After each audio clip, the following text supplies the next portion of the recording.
우리 기도 많이 하고 또 기도 이야기를 많이 합니다. 기도는 능력을 말하고 응답을 사모합니다. 기도하면 하나님이 역사하신다고 믿습니다. 기도하면 길이 열린다고 믿습니다. 기도하면 우리에게 은혜가 임할 줄로 믿습니다. 기도하면 우리에게 치료의 역사가 나타날 줄로 믿습니다. 기도하면 하나님은 살아서 우리에게 분명히 응답하실 줄로 믿습니다. 우리는 이 말들을 기대하며 하나님 앞에 서서 기도하지요. 그런데 하나님 우리에게 한 발짝 더 나가서 더 깊은 질문을 던지고 계십니다. 내 기도는 어디까지 가고 있느냐 하는 겁니다. 응답 위에 너는 어떻게 살고 있느냐 하는 겁니다. 여러분, 많은 경우 우리가 기도로 문제를 해결받고 또 기도에 응답이 임하면 어떻습니까? 우리의 기도는 중단됩니다. 해결됐네? 풀어졌네? 이제 그럼 됐네. 더 이상 기도할 필요가 없네. 그런데 정말 그것이 온전한 기도의 삶인가 하는 겁니다. 기도의 응답은 끝이 아닙니다. 그때부터 새로운 순종의 시작이 되는 겁니다. 오늘 본문에 한나라고 하는 여인이 등장합니다. 이 한나는 자녀가 없으므로, 특별히 아들이 없으므로 조롱당하고 비교당하고 마음이 찢어질 만큼 상처를 입은 여인입니다. 얼마나 상처가 심했는지 오늘 하나님 앞에 나와 기도하는데 엘리 제사장이 봤더니 술 취한 여자 같아 보입니다. 소리는 나지 않아요. 여러분, 우리가 정말로 슬플 때는 눈물도 안 나죠. 눈물만 안 나는 게 아니죠. 소리도 안 나죠. 그냥 사람이 멍해질죠. 울음이 있고 소리치며 외치는 눈물이 있을 때는 그래도 그나마 감당할 수 있을 때입니다. 우리가 감당조차 하지 못할 때는 어떠냐? 소리도 안 나고 눈물도 안 나고 사람이 멍해서 아무것도 떠오르지 않습니다. 근데 오늘 한나는 너무 마음이 아프고 상했음에도 불구하고 환경 탓을 한 것도 아닙니다. 사람 탓을 한 것도 아닙니다. 그저 하나님 앞에 나와 술 취한 여자처럼, 제사장이 볼 땐 마치 술 취한 여자처럼 혼자 뭘 웅얼웅얼 대고 있는데 분명히 저건 술 먹은 것처럼 그만큼 정신없이, 그만큼 간절하게, 그만큼 하나님 앞에 부르짖어 기도했다고 하는 사실입니다. 하나님은 그 기도를 들으셨습니다. 그리고 그 한나의 기도에 응답하셔서 사무엘이라는 그냥 아들이 아닙니다. 한 민족을 이끌어가는 위대한 지도자를 그 여인에게 주셨습니다. 이제 모든 게 끝났습니다. 한나는 아들을 구했고 아들을 받았습니다. 그럼 기도했고 응답 받았습니다. 그걸로 끝입니다. 기도의 제목이 이루어졌고 눈물의 시간도 지나갔습니다. 그런데 우리가 성경을 통해 깨닫는 것은 한나의 믿음은 그 다음 장면부터 시작이 됩니다. 기도에서 응답받은 것에 우리는 굉장히 큰 관심을 갖습니다. 기도에서 아들을 얻은 것에, 사무엘이라고 하는 그것도 위대한 아들을 얻은 것에 대해 큰 관심을 갖습니다. 그런데 진짜 한나의 믿음은 그 기도의 응답이 이루어진 다음서부터 드러납니다. 24절에 이렇게 시작합니다. 젖을 땐 후에 그를 데리고 올라갈새 수소 3마리와 밀가루 한 에바와 포도주 한 가죽 부대를 가지고 실로 여호와의 집에 나아갔는데 아이가 어리더라고 말씀을 하고 있습니다. 막 젖을 땐 아이를 데리고 지금 성전으로 올라가고 있습니다. 한나의 영적 깊이가 담겨져 있는 행동입니다. 한나는 이렇게 고백을 합니다. 내가 구하여 기도한 바 여호와께서 내게 허락하신지라. 그러므로 나도 그를 여호와께 드리되 그의 평생을 여호와께 드리나이다. 받았어요. 간절한 아들을 받았어요. 하나님 내게 응답해 주셨습니다. 그런데 이제 내게 주신 그 아들을 다시 하나님 앞에 드립니다. 우리는 응답이 목적이에요. 기도의 목적이에요. 응답받아서 잘 되는 게 목적이에요. 응답받아서 내 손에 쥐는 게 목적이에요. 그런데 오늘 한나는 그 응답을 통해서 진짜 응답받은 신앙인의 삶의 모습이 무엇인지를 우리에게 보여주고 있습니다. 오늘 우린 기도를 통해 뭘 얻으려고 하는가? 우리 자신에게 질문을 던져야 됩니다. 그런데 그 하나님이 응답하셨다면 우리는 무엇을 드릴 수 있는가? 그 하나님의 응답에 대해 우린 어떤 반응을 보일 수 있겠는가 하는 겁니다. 한나는 기도로 시작했습니다. 하지만 순종으로 마무리했습니다. 오늘 한나의 그 기도 응답 위에 이후의 삶을 통해서 오늘 기도의 사람으로 살아간다는 게 뭘까? 우리가 기도하며 산다는 게 뭘까? 어떤 모습이어야 될까? 첫째로는 응답은 하나님의 영광을 위한 것이란 겁니다. 우리는 응답은 내 만족, 내 기쁨, 내 영광으로 끝을 냅니다. 언제 응답해 주실 겁니까, 하나님? 어떻게 응답해 주실 겁니까, 하나님? 우리는 왜 응답하셨는지 궁금하지 않아요. 응답하신 게 중요한 거예요. 왜 내게 육신의 질병을 치료하셨는지 궁금하지 않아요. 나는 육신의 질병을 치료받는 게 목적이었어요. 그럼 하나님도 동일한 목적을 가지시고 내 육신을 치료하셨을까요? 내게 물질을 주시고 내게 건강을 주시고 내게 지혜를 주시고 내 문제를 해결하신 이유가 단지 내가 원해서일까요? 단지 하나님이 어떤 분인지 보여주려고 하셨을까요? 아니요, 하나님은 분명히 응답하실 때 그 응답에는 이유가 있었다는 사실입니다. 그런데 우리는 그 이유는 생각하지 않아요. 응답 이후에 그것을 내가 어떻게 할 것인지에 대한 고민은 없어요. 응답 받으면 그걸로 끝난 거예요. 오늘 그 응답이 과연 누구를 드러내고 있는가 하는 겁니다.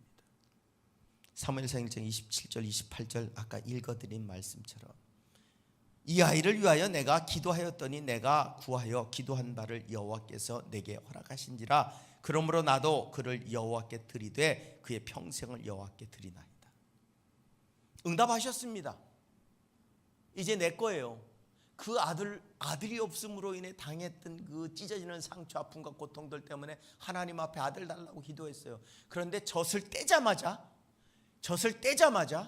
그 아이를 데리고 다시 하나님 앞에 내려놓습니다. 내게 응답하셨는데 하나님, 이것을 이제 하나님의 영광을 위해 사용하옵소서. 구했습니다. 허락받았습니다. 그런데 마지막으로 드린답니다. 오늘 이 허락한다고 하는 이 히브리 단어는 하나님의 주권적인 결정 속에서 주셨다는 거예요. 내가 달래서 준 게 아니라는 거예요. 목적이 있어서 주셨다는 거예요. 내가 원한다고 주신 게 아니에요. 내가 바라기 때문에 주신 게 아니에요. 그걸 주실 때는 이유가 있다는 거예요. 너한테 사무엘을 줄게. 그런데 네 거 아니야. 이 민족을 위해 쓰임받을 자다. 하나님은 분명한 목적을 가지고 우리에게 응답을 해 주셨다는 거예요. 그때 오늘 그 뜻을 깨달은 한나가 어떻게 했느냐? 드렸답니다. 이 드리다고 하는 단어의 뜻이 뭐냐면 되돌려 놓다, 원래 주인께 기속시키다, 이런 뜻이에요. 그러니까 주신 이도 여호와시고 취하시는 이도 여호와신 거예요. 주시는 이가 계획이 있어 주셨다면 계획에 합당하게 사용할 때 그때 우리는 잘 사용하는 겁니다. 받아서 내가 즐겁고 행복하고 성공한 인생이 되는 게 아니라 주신 목적에 따라 쓸 때 그건 더 큰 영광을 드러낼 수 있다는 겁니다. 원래 주인에게 돌려드린 거예요. 한나는 이 아이는 내 소유가 아닙니다. 하나님 소유가 맞습니다. 이 아이는 내 게 아닙니다. 하나님 뜻대로 사용없어서 그때 그 아이는 민족을 이끄는 지도자로 바뀌어지는 거예요. 여러분, 한나가 자신의 아들로 귀하게 나 잘 먹이고 잘 교육하고 잘 키운들 뭐가 됐을까요? 그런데 하나님의 것을 하나님께 드렸더니 그 아이는 민족을 이끌어가는 지도자로서 그 민족의 가장 뛰어난 선지자가 되는 거예요. 오늘 내게 주신 자녀가 내 것일 때 그 자녀는 내 능력, 내가 할 수 있는 그 범위 안에밖에 못 살아요. 그런데 그것이 하나님의 것임을 믿고 하나님 앞에 돌려드릴 때 하나님 마음껏 쓰시는 거예요. 그때 우리가 생각할 수 없는 역사들이 그 속에 담겨져 있다고 하는 사실입니다. 예수님은 요한복음 14장 13절에서 이렇게 말씀한 무엇이든지 내 이름으로 구하면 아버지께서 아들을 통하여 영광을 받으시리니 라고 말합니다. 근데 우리의 관심은 뭐예요? 무엇이든지 내 이름으로 구하면 무엇이든지 하나님 할렐루야 무엇이든지 그 무엇이든지에 관심이 많아요. 그런데 이 말씀의 핵심은 뭔 줄 아세요? 아버지께서 영광을 받으셔야 된다는 거예요. 내가 구하는 게 중요한 게 아니라 그 구함을 통해서 하나님이 영광을 받으실 때 그 응답은 능력이 되고 권세가 되고 기쁨이 되는 거예요. 근데 우리는 그냥 내 응답, 내 거 그냥 그걸로 끝이에요. 그러니까 어떻게 해요? 하나님의 영광이 드러날 수 없다는 겁니다.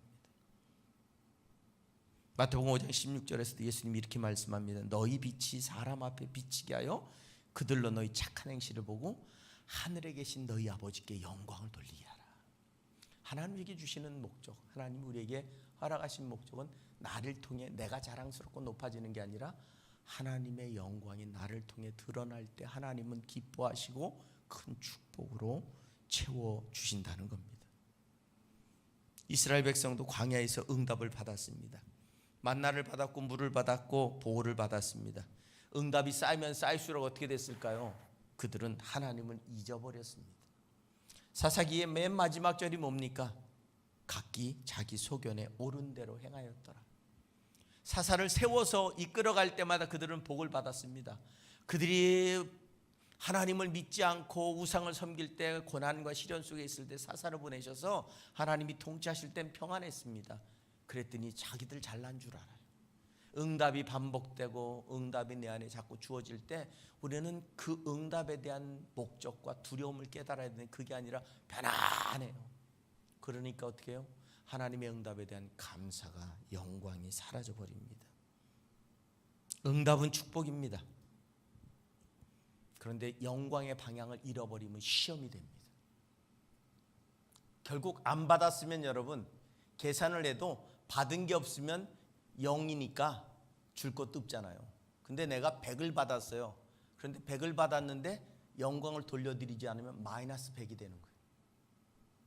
빚진 거예요. 빚진 거 하나님 앞에. 결국 우리의 신앙은 나를 중심으로 돌아가기 때문에 내가 중심이 되어 있는 한, 내가 주인이 되어 있는 한 우리는 하나님의 뜻을 분별할 수 없는 삶을 살아갈 수밖에 없다는 겁니다. 지금 내가 받은 응답으로 누가 드러나고 있는가 하는 겁니다. 지금 내가 하나님 앞에 응답받았다면 그 응답의 주인이신 하나님께서 무엇을 원하시는지를 찾아내는 것. 그게 내가 응답받은 자로 살아가는, 그래서 그분이 영광 받으시도록 살아갈 때 그분은 우리와 동행하시고 함께하시고 역사하시고 주장하시고 응답하시고 축복하셔서 더 큰 영광으로 받고 가시는 줄로 믿습니다. 근데 많은 성도들이 응답받으면 그걸로 행복해요. 그걸로 만족해요. 그걸로 끝이에요. 그 응답이 하나님의 영광이 되도록 살아가시기를 부탁을 드립니다. 두 번째로 응답 후에는 감사의 예배가 이어져야 된다는 거예요. 오늘 한나가 어떻게 합니까? 젖된 아이를 데리고 한 에바와 포도주 한 가죽 부대를 들고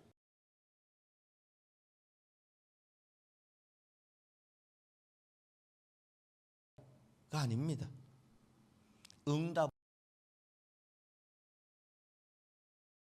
하나님의 살아계신과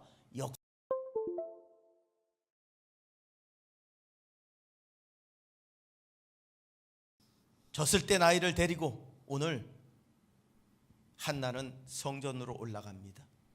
오늘 제물을 준비했습니다. 수소와 곡식과 포도주는 감사와 헌신을 함께 드리는 제물입니다. 곧 내게 주신 응답이, 그 기도의 응답이 단순하게 응답으로 그쳐질 때 아무런 역사가 없습니다. 그 응답으로 인해 내가 하나님을 예배하는 자로 바뀔 때, 내가 그 하나님을 예배하는 자로 살아갈 때 그 응답은 놀라운 역사를 만들어 내게 되어져 있다는 겁니다. 시편 기자는 이렇게 고백합니다. 여호와께서 내게 주신 모든 은혜를 무엇으로 여호와께 보답할까? 이 질문은 계산의 질문이 아닙니다. 은혜를 갚을 수 없다는 사실을 아는 사람이 삶으로 응답하고자 던지는 자기 자신에게 던지는 신앙의 질문입니다. 내가 무엇으로 갚을 수 있을까? 갚을 수 있는 방법이 없죠. 그러기에 더 열심히, 더 진실하게, 더 충성을 다해 하나님을 예배하는 자로 설 수밖에 없다는 겁니다. 분명한 것은 오늘 응답 위에 우리의 신앙이 하나님께 감사함으로 예배자로 바뀌어 있는가 하는 거예요. 우리의 삶 자체가 이제 진정한 하나님을 찬양하고 경배하는 예배의 삶, 산 제사의 삶이 이루어지고 있는가 하는 겁니다. 하나님의 응답이 좋아서 응답 받은 걸로 끝나고 응답 받았으니까 이제는 더 이상 우리가 바랄 게 없다, 이제 쉬자, 놀자, 즐겁다, 행복하다가 아니라 오늘 내게 응답하신 그 하나님 앞에 영광을 돌려드리기 위해 오늘 내 삶이 살아계신 하나님 앞에 산 제사가 되도록, 그러니 응답이 끝일 수가 없습니다. 응답은 때로 새로운 삶의 시작일 수밖에 없습니다. 오늘 여러분 우리의 삶 속에는 수없이 많은 응답이 있습니다. Yes, No, 아직, 여전히. 근데 우리는 내가 원하는 대로 안 되면 응답이 아닌 거예요. 그러다 보니 제대로 된 하나님 앞에 영광을 돌리지도 못하고 감사의 제사를 드리지도 못하며 그냥 이것도 아니고 저것도 아닌, 전혀 하나님을 체험할 수 없는, 하나님 내가 기도했는데 그 내 뜻대로 안 되고 정반대로 간다면 그 또한 하나님의 응답이기에 그곳 끝에 뭔가 있겠죠. 그렇게 하시는 하나님께서 계획하신 게 있으시겠죠. 하나님 감사합니다. 내가 그 길 가운데 하나님 이루실 영광을 보겠습니다. 오늘 그럴 때 우리는 다시 일어나서 다시 하나님 앞에 삶을 드릴 수 있습니다. 감사가 사라지면 응답이 권리가 됩니다. 왜 안 들어주시는 거예요? 내가 기도했으면 들어주신다며요. 당연한 것처럼. 여러분, 우리가 누군가에게 선의를 받았을 때 감사를 하면 은혜가 되죠. 그런데 당연한 거야. 그 순간부터는 그게 은혜가 아니에요. 거기에 채워지지 않으면 불평이 되고 원망이 되고 그 다음서부터는 오히려 내가 요구하는 권리자가 되는 거예요. 가져와. 줘야 되는 거 맞잖아. 가져와. 오늘 우리 입술 속에서 감사가 있을 때는 언제나 그래서 겸손해질 수 있어요. 그런데 감사가 떠나가는 순간부터 우리는 교만해질 수밖에 없어요. 없기 때문에 우리는 겸손하다고, 그거 착각입니다. 착각. 가난하기 때문에 겸손하고 낮기 때문에 그거 착각이에요. 큰 착각이에요. 내가 없기 때문에 당연히 다 줘야지, 당연히 나한테 주는 게 맞지, 그게 교만인 거예요. 이 세상에 당연한 건 하나도 없습니다. 무엇이 당연할까요? 내가 지금 건강하게 살아가는 게 당연할까요? 아니요, 당연하지 않습니다. 이 세상에 수없이 많은 사람이 질병으로 넘어집니다. 어제 그제 제가 한때 같이 공도 차고 함께 뛰어다니기도 했던 목사님이 운동하러 나갔다 심정지가 왔어요. 저보다 4살이 어린데 운동하러 나갔다, 운동을 굉장히 좋아해요. 공도 잘 차고 테니스도 잘 치고, 그래서 테니스 치러 나갔다가 심정지가 왔어요. 지금도 깨어나질 못하고 있어요. 누가 봐도 골격으로는 튼튼한 사람이에요. 우리가 건강하게 사는 게 당연하다고요? 그게 어떻게 당연한 거예요? 그거 당연한 거 아닙니다. 우리가 감사의 조건이에요. 좀 아파도 내가 지금 살아있다는 게 어쩌면 감사의 조건일 때가 있어요. 그 감사가 내 안에 찾아오면 어떻게 될까요? 내가 선의를 베푸는 자, 위로하는 자, 격려하는 자로 바뀌는 거예요. 내 삶 자체가 바뀌는 거예요. 막 갑자기 공지가 떴어요. 긴급하게 거기 있던 같이 테니스 치던 목사님들이 쓰러지니까 곧바로 원주 세브란스 병원으로 옮겼는데 그냥 무의식 상태예요. 그 짧은 시간인데. 그러니까 쓰러지는 걸 봤으니까 그 자리에서 어쨌든 뭐 심폐소생술도 하면서 119 불러서, 그런데 인간의 수고라는 것이 한계가 있다는 것, 하나님의 뜻이 어디 있는지 알 수 없습니다. 저도 어제도 그렇고 오늘 새벽에도 그렇고 그 목사님을 위해서 기도는 했습니다. 우리 최금환 권사님도 지금 이제 명절 지나고 퇴원을 하신대요. 일찍 오시면 관리가 잘 안 될 것 같아서 투석하기도 힘들고 그래서 아예 그냥 명절이 끝나신 다음에 태어나신다 그래서 아예 차라리 잘 되셨다고, 차라리 그래야 투석하시기도 좋으니까. 그런데 그냥 평상시에 뭐 뵙기는 그냥 많이 마르셔서 뭐 그럴 일이 있겠나 싶은데, 제가 운동하러 가면 항상 보거든요. 운동장 막 걸어 다니시는 걸, 운동하시는 걸 제가 항상 보거든요. 건강하시겠거니라고 생각했거든요. 우리가 생각하는 세상은 전혀 다른 세상입니다. 오늘 우리가 하나님이라고 하는 전능하신 분의 손에 의해 우리는 지금 버티고 있다는 사실을 믿으시기 바랍니다.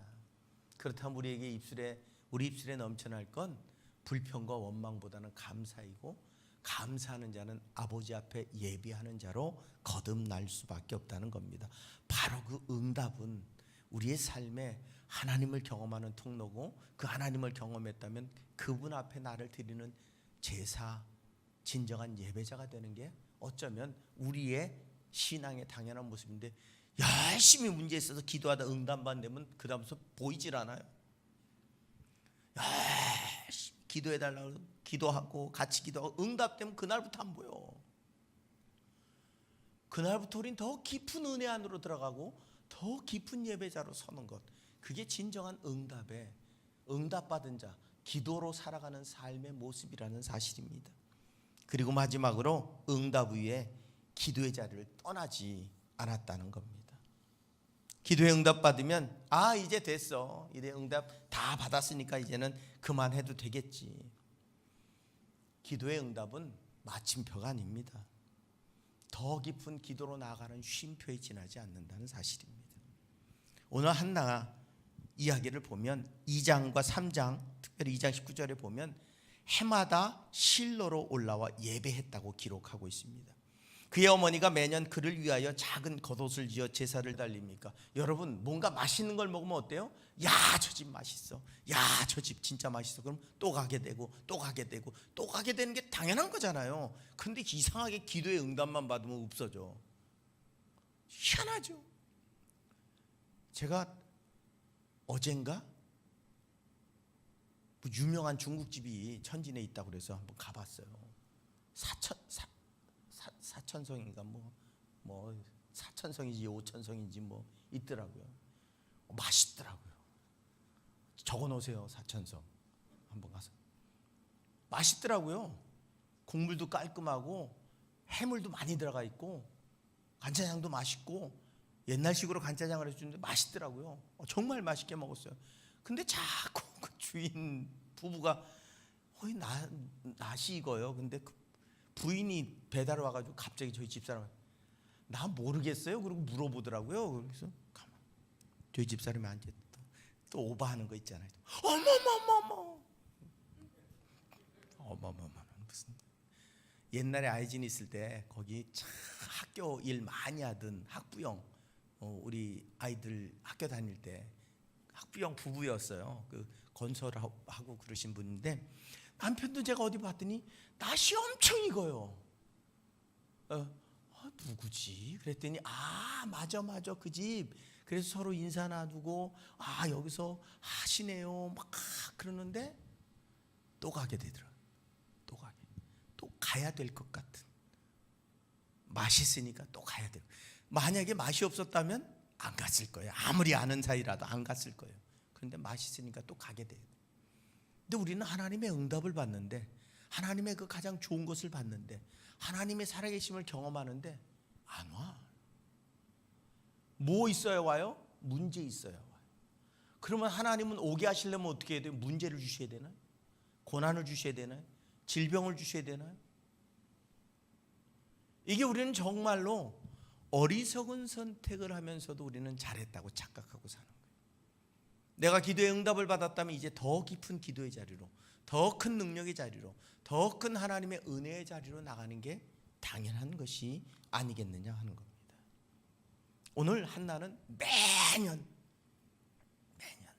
아들을 보기 위해서도 올라갔겠지만 매년 올라가 자신의 기도의 자리, 자신의 삶의 자리를 내려놓지 않고 살아갔다는 겁니다. 오늘 우리가 기도로 살아가는 것, 그것은 끊임없이 주님께로 나아가는 발걸음이 이어질 때 역사가 일어나는 겁니다. 사도 바울은 데살로니가전서 5장 17절에서 쉬지 말고 기도하라는 겁니다. 항상 무릎 꿇고 있으라는 이야기가 아닙니다. 기도의 끈을 놓치지 말라는 거예요. 기도의 끈을. 제가 요즘 뭐에 바쁜지 계속 바빠서 뭘 하다 보면 9시 10시예요. 그러다 보니까 제가 저녁 때 기도하는 시간을 자꾸 뺏기더라고요. 어제는 도저히 안 되겠어요. 이러다간 기도의 습관을 잃어버릴 것 같더라고요. 그래서 10시, 11시가 다 됐는데 안 되겠더라고요. 그냥 무조건 나갔어요. 5분을 하든 3분을 하든 1분을 하든 기도의 끈을 놓지 말자. 기도는 해야지. 나갔어요. 나가서 기도를 하니까 기도가 되더라고요. 그전에는 핑계가 많았어요. 내가 이 작업을 하느라고, 묵상집 만드느라고, 사순절 준비하느라고, 온갖 핑계가 있는데 그날도 똑같이 했거든요. 어제도 늦게까지 똑같이 하고, 그리고 11시가 거의 다 된 집사람이 이제 9시부터 나가서 기도하고 가만히 있는데 안 되겠더라고요. 그래서 도저히 안 되겠어서 기도하고 들어온 다음에 제가 옷을 입고 있었죠. 이상하게 습관이 안 되니까, 습관을 잃어버리니까 어떻게 해요? 옷을 입었는데 나가게 안 되는 거예요. 앉아 있는 거예요. 나가지 않고 소파에. 아니, 기도하려고 나가려고 했으면 옷을 입었으면 나가야 되잖아요. 옷을 입고 그냥 앉아 있는 거예요. 가만히. 왜 이러고 있지? 들어오니까 정신이 번쩍 나더라고요. 그래서 안 되겠다. 무조건 10분이든 5분이든 가야 되겠다.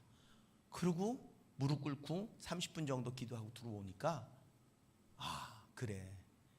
이게 얼마나 무서운 건지를 알겠더라고요. 내가 기도의 끈을 놓친다는 게 왜 쉬지 말고 기도하라 하느냐? 괜찮아. 오늘 하루 하나님도 분명히 괜찮아요. 하루 안 한다고 하나님이 뭐라고 막 책망하시고 우리 상황을 다 아시는 하나님이 이것 때문에, 하지만 중요한 건 내가 기도에 대한 관심이 멀어지는 거예요. 내가 기도해야 된다는 그 생각이 멀어지는 거예요. 그게 무감각해지고 무뎌지는 거예요. 오늘도 내가 하나님 일을 했으니까 그냥 어때? 점점 자기 합리화, 점점 쉽고 편한 방법을 찾아가더라는 거예요. 어제부터 제가 다시 안 되겠다 이러면 결국은 기도의 자리로부터 멀어질 수밖에 없겠구나. 데살로니가전서 5장 17절 말씀이고, 쉬지 말고 기도하라는 얘기는 끊임없이 어디서든 기도하라는 이야기도 되겠지만 기도의 끈을 놓치지 말라는 거예요. 내가 기도자로 살아가야 된다는 사실, 하나님과 연결해 살아간다는 사실을 잊지 말라는 겁니다. 그때 우리는 다시 회복되고 다시 돌아와 하나님의 응답의 역사를 경험할 수 있습니다. 기도는 문제가 생길 때 켜는 비상등이 아닙니다. 삶 전체를 켜는 등불이 될 때 우리 삶은 온전한 은혜의 삶을 살아갈 수 있게 되어질 줄로 믿습니다.